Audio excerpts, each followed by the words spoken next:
আমরা তো তাদের সাথে কথা বলছি, আর আমাদের ইন্টারিম গভর্নমেন্টের বক্তব্য এখানে পরিষ্কার যে তারা একটা ব্রড একটা ম্যান্ডেট নিয়ে এসছেন।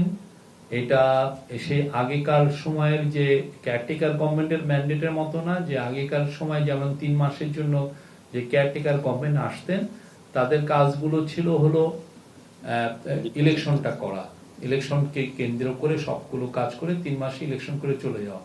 কিন্তু এই যে ওনারা আসলেন, আসার এই যে ইন্টারিম গভর্নমেন্টের কাজের মধ্যে ইকোনমিক রিফর্ম, মানে রিফর্মটা একটা বড় একটা পার্ট।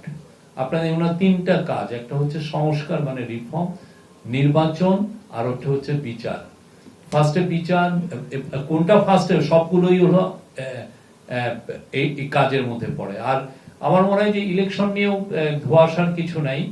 কালকে স্যার বারবার বলেছেন উনি এক কথার মানুষ, এবং উনি ইলেকশনটা জুন 30, 2026-এর মধ্যেই দিবেন, এর বাইরে একটা দিন ওইদিকে যাবে না।